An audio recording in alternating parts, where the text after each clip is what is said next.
अपने व्यापार को बनाइए डिजिटल। लिंक ऑनलाइन के साथ वेबसाइट और डेली ग्रीटिंग इमेज सेवा शुरू मात्र 499 रुपए में। अधिक जानकारी के लिए दिए हुए नंबर पर संपर्क करें।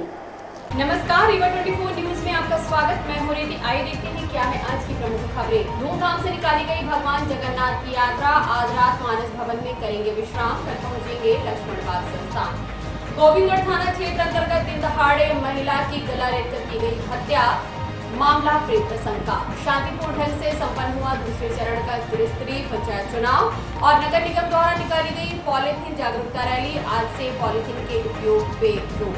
इन खबरों को आगे हम विस्तार से देखेंगे। धूमधाम से निकाली गई भगवान श्री जगन्नाथ जी की रथ यात्रा। लॉकडाउन के बाद पहली बार भगवान जगन्नाथ की रथ यात्रा में भक्तों का उमड़ा सैलाब। भगवान श्री जगन्नाथ जी की रथ यात्रा आज दिनांक 1 जुलाई को शाम 4 बजे लक्ष्मण बाग संस्थान रीवा से परंपरा अनुसार किला से भगवान राजाधिराज के पधारने के उपरांत पूजा अर्चना के बाद प्रारंभ होकर किला रीवा पहुंची।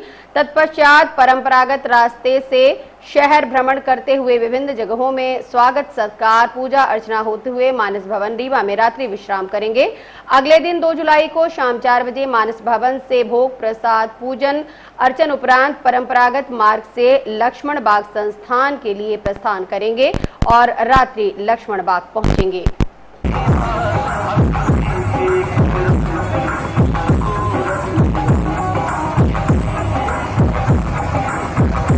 जिले के गोविंदगढ़ थाना क्षेत्र में दिन दहाड़े एक महिला के ऊपर हमला करते हुए आरोपी ने उसका गला रेत दिया। महिला की हालत गंभीर बनी हुई थी, जिसे उपचार के लिए संजय गांधी अस्पताल लाया गया और उसकी मौत हो गई। घटना उस समय हुई जब महिला अपने घर में अकेली थी, जबकि उसका पति पंचायत चुनाव में पोलिंग एजेंट का काम करने गया हुआ था। घटना के संबंध में जानकारी लगते हुए घायल महिला सोमवती मिश्रा का पति सच्चिदानंद मौके पर पहुंचा, जहां से घायल महिला को उपचार के लिए अस्पताल लाया गया, जहां उस महिला की मौत हो गई। घटना के संबंध में सच्चिदानंद ने बताया कि वह सुबह सुबह घर से निकला था। सुबह 8:30 बजे के करीब आरोपी चंद्रमणि त्रिपाठी उसके घर पहुंचा, जहां महिला को अकेली पाकर उस पर जानलेवा हमला कर दिया। चंद्रमणि का कहना है कि आरोपी आपराधिक प्रवृत्ति का व्यक्ति है, जो पहले भी महिला के साथ छेड़छाड़ जैसी घटना को अंजाम दे चुका है। वहीं जिस युवक ने हमला किया उसने भी फांसी लगाकर आत्महत्या कर ली है। कब मारे हैं, कहाँ मारे? ये पौने आठ के बीच की बात है। घर पे आप कहाँ थे? हम पोलिंग में थे। वोट डालने गए? जी। किस जगह का घटना है? गोविंदगढ़। गाँव कौन सा है? गढ़वा। विवाद का कारण क्या है? विवाद कारण से दुकान में न बैठने देना बस हो गया। काहे की दुकान है? किराना की है दुकान। और ये क्या करता था वहाँ? ये वहाँ सब साला आवारा था, दारू पीता था, जुआ खेलता था, इतने काम है इसके। ग्राहक को उल्टा सीधा बोलता था, इसने हमने भगा दिया उसको दुकान से और 10 माह हो गया। तब से ये फिराक में था हमें मारने के लिए, और मैं वहाँ नहीं पाया तो आज उसको पाया तो मार दिया। अभी कैसी स्थिति है? अभी कैसी हालत है? खत्म हो चुकी है। इसकी शिकायत पुलिस लोग आई थी अभी तक? अभी कुछ नहीं किया है। एक बार हम कर चुके हैं, एक बार उसे लपटा भी था साला। वही FIR चल रहा कोर्ट में, केस चल रहा। बोल रहा था राजी बाजी हो जाओ, नहीं मार डालेंगे।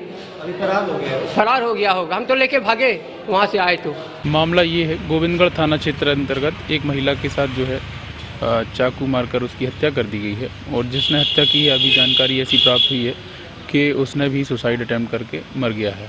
और संजय गांधी में जो है उसका जो है पोस्टमार्टम महिला का चल रहा है। सर अभी तक कोई कारण समझ में आया क्यों? अभी तक कोई कारण ऐसा समझ में नहीं आया। जो अभी पुराना रिकॉर्ड चेक किया गया है गोविंदगढ़ थाने द्वारा, ऐसा पता चला है कि उस महिला ने पूर्व में भी जो है आरोपी के खिलाफ छेड़छाड़ का मामला दर्ज कराया था और मामला अभी तक उसी प्रकार का निकल के आ रहा है। शांतिपूर्ण ढंग से संपन्न हुआ चुनाव दूसरे चरण का। त्रिस्तरीय पंचायत चुनाव कुल 961 मतदान केंद्रों में 59.10% मतदान 3 बजे तक संपन्न। त्रिस्तरीय पंचायत चुनाव का दूसरा चरण आज शांतिपूर्ण तरीके से संपन्न हो गया। आज सुबह 7 बजे से ही रीवा के तीनों विकासखंड रीवा, रायपुर, करचुलियान और गंगेय के अंतर्गत मतदान को लेकर लोगों में काफी उत्साह रहा। लोग अपने अपने प्रत्याशियों की जीत की उम्मीद लगाए मतदान केंद्रों पर पहुंचे। वहीं युवा मतदाताओं में कई सालों बाद बैलेट पेपर में मतदान को लेकर उत्साह रहा। प्राप्त आंकड़ों के आधार पर 3 बजे तक रीवा विकासखंड के अंतर्गत 64.76% मतदान हुआ। रायपुर करचुलियान में 51 रायपुर करचुलियान में 51.83 और गंगेऊ में 60.91% हुआ। कुल 961 मतदान केंद्रों में 59.10% मतदान 3 बजे तक संपन्न हुआ। खबर लिखे जाने तक कहीं से किसी भी प्रकार की अप्रिय घटना की सूचना नहीं मिली। कुछ लोगों ने सोशल मीडिया पर जरूर मतदान केंद्रों में हो रही अव्यवस्थाओं को लेकर पोस्ट किया है, किंतु आधिकारिक रूप से अभी तक ऐसी कोई सूचना नहीं आई। मतदान को लेकर हमने कुछ मतदाताओं से बात की। और मैं पहली बार यहाँ पे वोट डाल रही हूँ और मैं ना बहुत अच्छा लग रहा था कि वोट पड़ने वाला है और कि यहाँ पे पहली बार वोट डाल रही हूँ तो थोड़ा नर्वस हो रहा था कि कैसे वोट डालना है और कुछ पता भी नहीं था यहाँ के बारे में। हाँ, काफ़ी खुशी है मुझे यहाँ पे वोट डालने के बाद। जो सभी के लिए सोचे, ये नहीं कि ये हमारे रिलेटिव्स हैं और ये हम इन्हें जानते हैं इसलिए हम उनके लिए करें, ये सभी के लिए रहे, ये नहीं रहे कि ये हमारे कास्ट का है इसलिए। नगर निगम द्वारा पॉलीथीन जागरूकता अभियान के तहत आज एक रैली निकालकर लोगों को समझाइश दी गई। केंद्र सरकार द्वारा आज यानी 1 जुलाई से सिंगल यूज प्लास्टिक से बने सामान पर रोक लग जाएगी। इस दौरान ऐसे कोई भी प्लास्टिक से बने सामान जो 100 माइक्रोन से कम के हैं उन पर रोक लगा दी गई है। इन दिनों वैवाहिक कार्यक्रम चल रहे हैं जिसमें इन सब की भारी मात्रा में उपयोग किया गया। हालांकि सिंगल यूज प्लास्टिक से लोगों को कुछ सुविधाएं हुई थी, लेकिन इसका नुकसान काफी मात्रा में हो रहा है और पर्यावरण को क्षति भी होती है। इसको देखते हुए सरकार द्वारा यह निर्णय लिया गया है, लेकिन इसके विकल्प भी अभी तक कुछ नहीं आया और अगर आया भी है तो प्रचार प्रसार में काफी नजर आ रही है, जिस वजह से लोगों को काफी समस्याओं का सामना करना पड़ रहा है। रीवा 24 न्यूज आप सभी से प्लास्टिक के इस्तेमाल में सावधानी बरतने की अपील करता है। ये जागरूकता दी जा रही है, जागरूकता दिया है भारत सरकार ने पॉलीथीन उत्पादन विक्रेता लेने देने वालों सबसे 1 जुलाई से पूरी तरह से प्रतिबंध लगा दिया है। तो इन लोगों को जागरूकता के लिए यार रैली निकाली जा रही है। यदि ये नहीं माने आगे तो इनके ऊपर कानूनी कार्रवाई की जाएगी और जुर्माने की जाएगी, जब्ती की जाएगी, चालान किया जाएगा। जुर्माने की राशि अभी तक 250 रुपये थी। आगे पर्यावरण से बात करके बताएंगे, सभी अभी चुनाव में इसलिए नहीं बता पा रहे हैं। और अब मिलते एक छोटे से ब्रेक के बाद। हड्डी जोड़ एवं रीढ़ रोग तथा स्त्री रोग एवं प्रसूति रोग का इलाज एक ही छत के नीचे। विघ्नहर्ता hospital and trauma centre, hotel landmark के पास, रतहरा, रीवा। डॉक्टर संतोष सोनी, पूर्व चिकित्सक, बॉम्बे हॉस्पिटल, मुंबई। हड्डी जोड़ एवं रीढ़ रोग विशेषज्ञ, छोटे चीरे एवं दूरबीन विधि द्वारा हाथ तथा पैर की हड्डियों का ऑपरेशन। गठिया बात, जटिल एवं बिगड़े हुए फ्रैक्चर का बेहतर इलाज करते हैं डॉक्टर संतोष सोनी। विघ्नहर्ता हॉस्पिटल ट्रॉमा सेंटर में ही स्त्री एवं प्रसूत रोग विशेषज्ञ डॉक्टर शैलजा सोनी भी उपलब्ध हैं, जिनकी देखरेख में नॉर्मल डिलीवरी, सिजेरियन ऑपरेशन एवं बच्चेदानी से संबंधित ऑपरेशन की बेहतर सुविधा।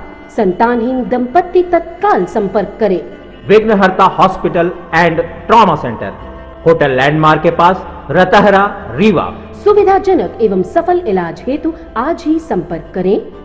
विघ्नहर्ता hospital and trauma centre, hotel landmark के पास, रतहरा, रीवा। मोबाइल नंबर 7828781983 अथवा 8462956774 पर। रमाशिव बहुउद्देशीय विकास समिति के सहयोग से शिक्षा, कौशल, उद्यमिता, स्वच्छता एवं कुपोषण पर एक कार्यशाला आयोजित की गई। मुख्य अतिथि के रूप में डॉक्टर नरेंद्र सिंह, मुख्य चिकित्साधिकारी रीवा द्वारा रेडफ्लिप लैब की निःशुल्क जानकारी देते हुए लाभ उठाने की बात कही। साथ ही चंदन मिश्रा, रेडफ्लिप लैब मैनेजर, नई दिल्ली द्वारा प्रेजेंटेशन के माध्यम से निःशुल्क सेवाएं की जानकारी दी गई। कार्यक्रम के दौरान कई रेडफ्लिप लैब विभिन्न चिकित्सा विशेषज्ञ मौजूद रहे। कार्यक्रम स्वास्थ्य संबंधित जानकारी दी गई एवं महिलाएं कैसे जागरूक हों उसके बारे में बताया गया। कार्यक्रम में सभी ने अपने अपने विचार रखे। साथ ही सोशल वर्क करने वालों को प्रमाण पत्र और स्मृति चिन्ह भी प्रदान किया गया। आज विष्णु विलास होटल में चाइल्ड रमा बहुउद्देशीय और जन लाइफ केयर वाले एनजीओ से जो बड़े हैं अपने लेवल पे काम कर रहे हैं, इन्होंने महिलाओं को आज सम्मानित करने के लिए यहाँ पर आमंत्रित किया था। और आमंत्रित इसलिए किया कि बहुत सारी ऐसी महिलाएं हैं जो समाज के क्षेत्र में अच्छा कार्य कर रही हैं, चाहे वो शिक्षा के क्षेत्र में हो, चाहे नशा के क्षेत्र में हो, चाहे महिलाओं को सशक्त करने के लिए हो, और सबसे बड़ी उसमें शैक्षणिक और स्वास्थ्य को लेकर के यहाँ पे कुछ डॉक्टर भी उपस्थित हुए थे। तो डॉक्टरों ने भी एडवाइस दिया कि जो हमारे भारत देश में बहुत सारी बीमारियाँ हो रही हैं, ये बीमारियों के कैंप भी लगाते हैं। हमारी बीमारियों में बहुत सारा पैसा लगता है। हम सामान्य तौर से कहीं चेकअप कराने जाते हैं तो वहाँ पे कई हज़ार रुपये हमारे लग जाते हैं, लेकिन यहाँ पे इन्होंने बहुत कम अपना पैसा बताया कि इन पैसों के माध्यम से। सर पहले तो सबसे पहले धन्यवाद रेड क्लिफ को कि वो हमें ऐसे प्रोग्राम पे वो ऐसा प्रोग्राम ऑर्गेनाइज करी और ऐसे समाज की महिलाओं को आगे सम्मानित किया जो कि अपने लेवल पे बहुत अच्छा काम कर रहे हैं। जैसे बेनिशियन हेल्पिंग सोशल वेलफेयर सोसाइटी, अभी हम लोग कल सेंट्रल जेल में जो कैदी महिलाएं हैं, 100 से ज़्यादा कैदी महिलाएं हैं, उनके लिए हम लोग सैनिटरी नैपकिन डोनेट करे हैं। अभी हम लोग ब्लड डोनेशन करवा रहे हैं, बेनिशियन की तरफ से ब्लड डोनेशन भी हो रहा है जिला प्रशासन की मदद से। हम लोग शादी ब्याह का पूरा जो बचा हुआ भोजन है वो ले जाके लोगों तक पहुंचाते हैं। ऐसे बहुत सारे काम हैं जो हमारे। कितनी महिलाओं को यहाँ पर सम्मानित किया गया है? यहाँ पे सर 40 से 50 महिलाओं को सम्मानित किया गया है। किनके माध्यम द्वारा? सर रेड क्लिफ के द्वारा यहाँ पे 40 से 50 महिलाओं। इनकी संस्था का क्या उद्देश्य है? सर इनकी संस्था का कुपोषण पे, स्वास्थ्य पे और एक हेल्थ चेकअप पे काफ़ी अच्छा वो काम कर रहे हैं कि जो नॉर्मली लोगों को पता नहीं होता कि हेल्थ चेकअप कराना चाहिए, तो उनका काफ़ी अच्छा योगदान है कि हेल्थ चेकअप पे लोगों के हेल्थ के लिए। रेड क्लिफ एक संस्था है जो टोटल बॉडी चेकअप और सारे तरह के चेकअप जो हैं उनके लिए यहाँ पे एक नई संस्था ने अपना कदम रखा और अपनी संस्था का यहाँ पे उन्होंने वो बनाया है। और ये जो रामा बहुउद्देशीय NGO है, उनने और इनने मिलकर ये कार्यक्रम आयोजित किया था अपने इस प्रचार प्रसार के लिए भी, और जो महिलाएं समाज सेवा में काम कर रही हैं उनको सम्मानित करने के लिए। कितनी महिलाओं को लगभग सम्मान किया गया? लगभग यहाँ पे 15 से। और अब राजनीतिक गलियारों की ओर आपको ले चलते हैं। नगरीय निकाय चुनाव का आगाज हो चुका है। राष्ट्रीय पार्टियां भी काफी दमखम के साथ चुनाव लड़ रही हैं, वहीं निर्दलीय प्रत्याशी भी अपनी जोर आजमाइश कर रही हैं। ऐसे में नगरीय निकाय के चुनाव की दौड़ में बहुजन समाज पार्टी ने सिरमौर चौराहे के पास PK स्कूल के सामने अपना कार्यालय का उद्घाटन किया। इस दौरान पार्टी के कार्यकर्ता व वरिष्ठ नेता उपस्थित रहे। पार्टी द्वारा किए जा रहे कार्यों को लेकर बहुजन समाज पार्टी ने मीडिया के माध्यम से जानकारी देते हुए बताया।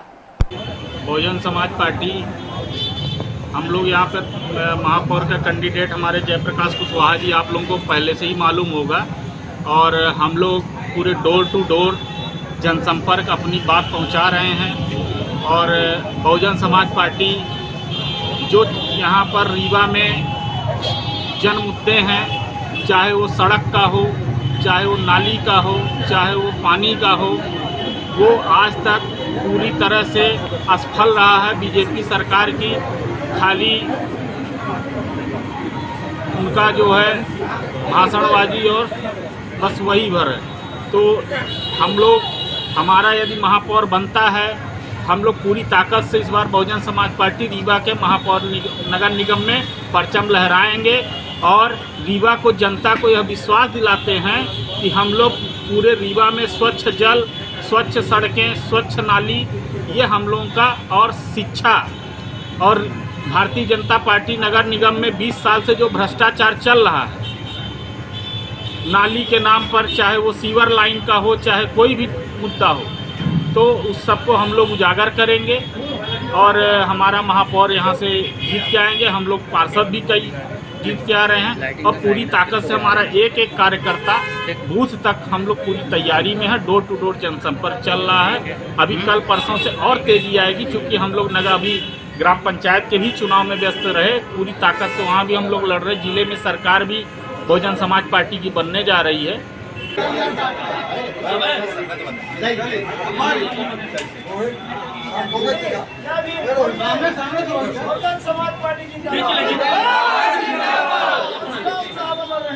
आज की खबरों में बस इतना ही। नई खबरों के साथ हम होंगे पुनः उपस्थित। इजाजत दीजिए रीति को। नमस्कार।